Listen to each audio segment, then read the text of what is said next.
Velkommen til Balletskolen til Vigo. Hvis alle går vel, så har I jo modtaget en mail fra os fra Vigo og fra Balletskolen, og klikker I på den, kommer I ind på det her skærmbillede, og I kan se jeres brugernavn, som er mit, det hedder TM, og så en kode.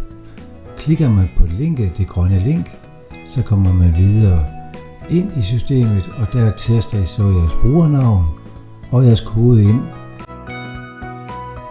Og derefter har I adgang til Vigo. Så får I chancen for at gemme jeres adgangskode, og det gør I bare, hvis I har lyst, og derefter har I adgang til Vigo. God fornøjelse.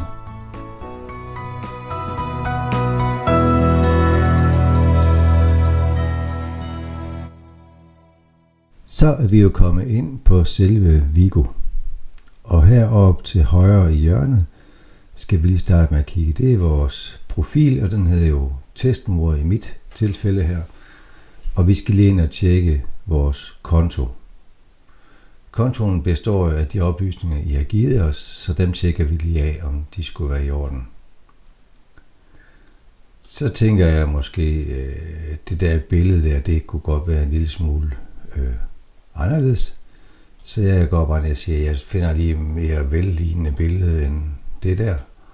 Og så får lagt det ind, og så skal jeg lige have rettet lidt til, og så tænker jeg, som det er helt okay.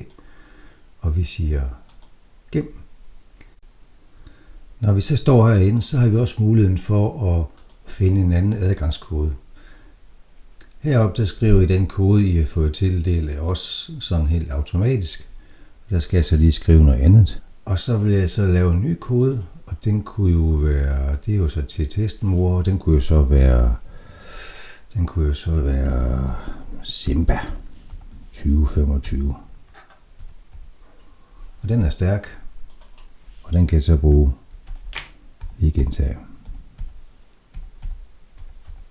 Sådan. Så siger jeg gem.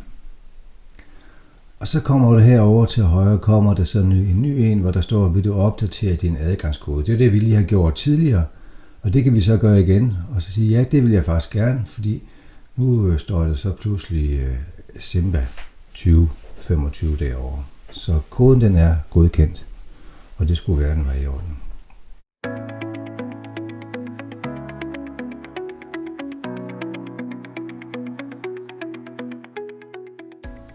Vi skal lige ned og kigge på indstillinger.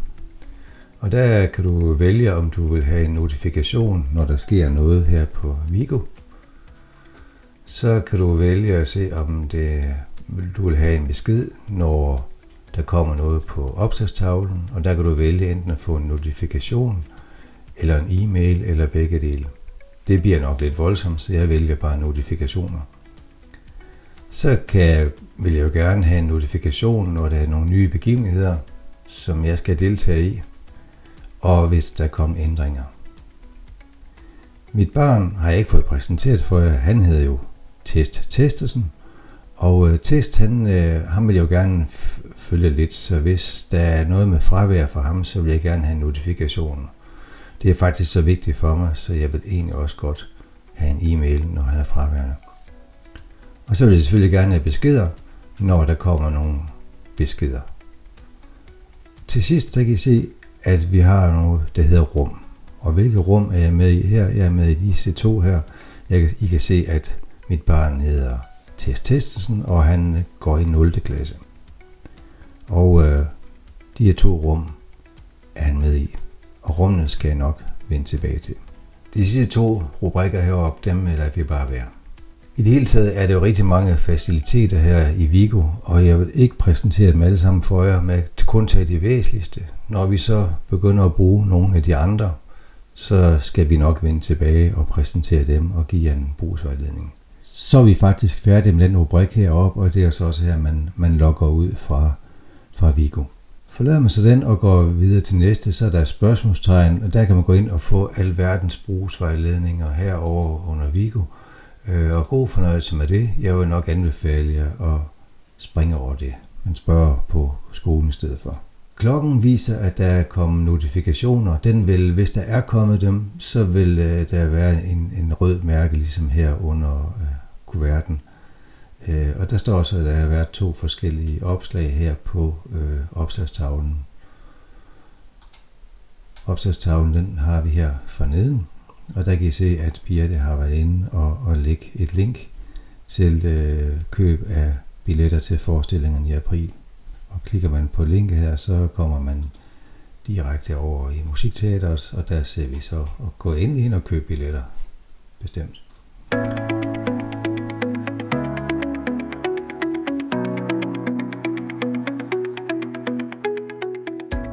Næste rubrik er en kuvert. Det vil sige, det er vores beskedssystem. Det er der, hvor der ligger beskeder til jer. I kan se, at der har været en lille smule trafik til testmor. Der har været den 2. december, så var der en besked fra en Kim, som siger, at nu er dansetøjbanen væk. Men der er så kommet en her for ikke så længe siden, der står, det var bare lagt til vask. Så alt er godt. Man kan så vælge at sige svar, og det er så svar til mig. I kender sikkert systemet, så vil jeg også vel som testmor skrive, tak Kim, fordi du vasker mit barns tøj. Det er jo ikke personfølsom information, så jeg synes jo, det er en god idé, at Kim han lige får en notifikation om, at nu er jeg faktisk skrevet til ham. Så den vinkler jeg af, og så kunne jeg have valgt en fil, hvor jeg viser en vasketøjskurve, men det gør jeg så ikke. Og den er jo bare sendt, og alt er godt.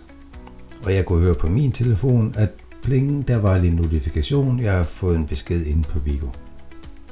Så det kører bare. Man kunne også vælge at sende det videre til nogle andre, og der har I jo adgang til at skrive til hvem som helst. Det kunne jo være til Thomas for eksempel, som I kunne spørge om, han også vil vaske tøj for jer. Alt det I kan gøre op i kuverten, det gør I selvfølgelig også herovre i ulæste beskeder. Man klikker bare på den, og så kan man så skrive til hvem man nu har brug for. Er der nu mere end et par stykker, I skal skrive til, så gå lige ned og lave den på BC, sådan så at det ikke kommer til at fylde for meget. Og så skriver I bare jeres besked og sender beskeden.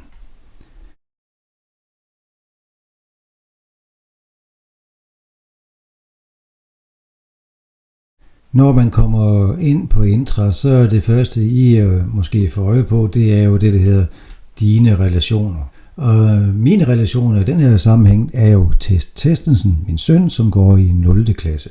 Når I kommer ind på Vigo, kan det se sådan her ud. Vi kigger lige i rubrikken dine relationer. Mine relationer er jo det her sammenhæng, jeg har et barn, der hedder Testensen, der går i 0. klasse. Jeg kan trykke her på skema, og kan så se her i nuværende stund, at det er fredag i uge 49, der kan jeg se, hvad der skal ske. Og så kan jeg se hele skemaet herover hele vejen igennem. Går man ind, så kan jeg se, at her for eksempel den 10. december er der børnehaveklasse fra 08.00 til 09.00. Der er faktisk masser af elever i klassen derovre, kan jeg se.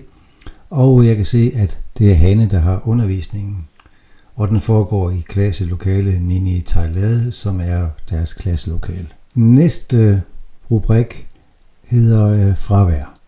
Og fravær, det er jo der, hvor jeg kan se, hvilken fravær mit barn det har. Det kan være et fravær, I er meldt. Det kan også være et fravær, som læreren, der skulle have haft test, noterer, når han kommer i skole. Jeg kan se alt det fravær, mit barn har haft. Det vil sige, det er nu 3 gange. Når mit barn er sygt, så skal jeg selvfølgelig som forælder lave et fravær. Jeg går op i nyt fravær og skriver syg. Han er derhjemme. Og det er jo så, vi kan sige, det er den 6. i dag, og vi tager lige den 10. Og han er syg fra morgenen af, så det er klokken 8. Og han går i 0. klasse, så han er jo hjemme igen klokken 14. Der er han simpelthen syg, og den ryger så ind, og I kan se, nu er det så registreret 3 fravær op ved Testensen. Når I laver det her fravær, så ryger det direkte ind på lærerens forside, så læreren kan se, hvilke elever der er på skolen og hvem der ikke er. Hvis man har fravær ud over et par dage, for fraværsgrunden kan jo være alt fra, at man er på besøg hos bedsteforældrene, til man skal til tandlæge, og det kan man gøre i et tidsrum, det hele kan registrere sig inden. Er det mere end 2 dage, så skal vi have besked på skolen om det. Lige en sidebemærkning, skader af alverdens art, som danseleverne de render ind i, der skal forældrene altid skrive til mig under beskeder, så jeg kan få en besked om, at nu er der sket en skade på den og den elev. Og hvad tidshorisonten er, så vi kan hjælpe de unge mennesker til at komme godt i gang igen. Den sidste rubrik i dine relationer, det er evalueringer, dem har vi ikke lavet nogen af endnu. Den dag det måtte komme, så skal vi nok lave en vejledning til, hvordan det skal bruges.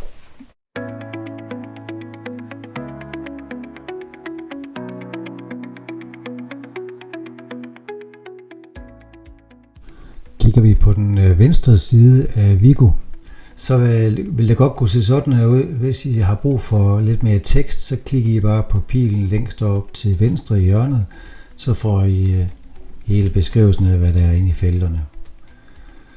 Ellers så har vi jo 3 rubrikker her også, som vi har valgt at lægge på forsiden, og den ene den hedder Dine begivenheder. Klikker vi i hjørnet, så vil vi kunne se en tom kalender. Vi kan se, at det stadigvæk er fredag den 6. december, og klokken den er sådan lige godt og vel 12. Vi kan også se, at Emilie hun har fødselsdag i dag, og tillykke med det, Emilie. Men ellers så kan du som forælder ikke se noget. Og det hænger sammen med, at det her det er dit skema. Så hvis du klikker på dine relationer, så for mit vedkommende, så kommer mit barn til testens skema op. I skemasystemet. Nu er det jo en testudgave, den her vi er i gang i, så 0. klasses forældre skal ikke lige være forstyrret over, at de skal møde allerede klokken 7 om onsdagen. Det er noget, jeg er nødt til at lave for at få tingene til at hænge sammen. Den skal jeg nok fjerne. Men ellers så kan I gå ind og se akkurat det samme, som I så ude på forsiden, så kan I nu se skemaet for hver dag. Og man kan klikke fremad, så kan man så se det næste. For eksempel kan man se, at onsdag den 11. december, der er der en fagdag. Hvad går det ud på? Jamen man kan se, at det er en fagdag i 0. klasse, og de er i deres klasselokale, og de har sine til den fagdag. Fagdagen slutter så kl. 12, eller lidt i 12, fordi 11.50, der skal de så have ballet med Heli. Det er sådan, man læser det her. En gang imellem så vil der være nogle ekstra timer på det, for eksempel med støttetimer og sådan noget. Det vil man kunne se. Hvis jeg lige går tilbage til dit skema igen, så vil I også kunne se, at en gang imellem så er der nogle arrangementer. For eksempel her fredag den 13. der er der Lucia-optog, og holder man musen henover, så står der, at man er velkommen til en hjemmebagt Lucia-bolle, osv. osv. Og klikker vi lige en tand længere frem, så kan vi se, at der er sidste skoledag, hvor der også er lagt en lille tekst ind. Man kan vælge at få måneder i stedet for, så man har et månedsoverblik, og man kan simpelthen også få et semester, det vil sige et halvt år. Når I så er inde på begivenheder og kigge på skemaet, så kan vi jo kigge på næste led, nemlig lektier og afleveringer. Klikker man på den, så kan vi se, at min håbefulde søn, Tess Testesen, har fået lektier for. Han har for eksempel onsdag den 4. december fået 40 sider for i bogen Krig og Fred på originalsproget, og når han har hudlet sig igennem det, og I har hørt ham i det, så kan man jo lige vinkle den der og sige gennemført. Jeg kan også se, at han den 9. december har en tysk stil for, som skal afleveres kl. 13. Så alt det har I et godt overblik over, og kan se, hvad jeres børn får for hjemme som lektier. Det skal dog siges, at det ikke er alle årgange, der får lektier for. Det sidste element, vi skal snakke om her, det er elementet rum. Klassens lærer opretter nogle rum, som passer til det, man har brug for. Det er også et rum, I selv kan oprette og give beskeder i. Hvis vi nu kigger på det rum, jeg har oprettet bare som test, så kan vi se, at det her 0. klasse forum. Og det her forum, det består af 2 ting. Jeg kan se, at der er en, der hedder Kim, der lige stadigvæk kommenterer lidt på, at der er noget dansetøj, der er væk. Jeg kan også se, at jeg som mor, testmor, har lagt noget i vores forum. Og det går på, at jeg synes, at det kunne være rigtig spændende at få nogle af børnene med ud til et arrangement, som er ude på slagteriet. Det foregår en lørdag og starter kl. 10 og kl. 13 slutter det. Og så kan man melde sig hos mig. Og det er der så andre, der kan svare på, og nogen kan tilmelde sig, og en vil helt sikkert spørge, hvilken lørdag var det så, vi snakkede om. Lige nu er der ikke rigtig tilknyttet nogle medlemmer, men det vil der komme, når de enkelte klasses lærere opretter rummene. Et sted, hvor man kan kommunikere med hinanden.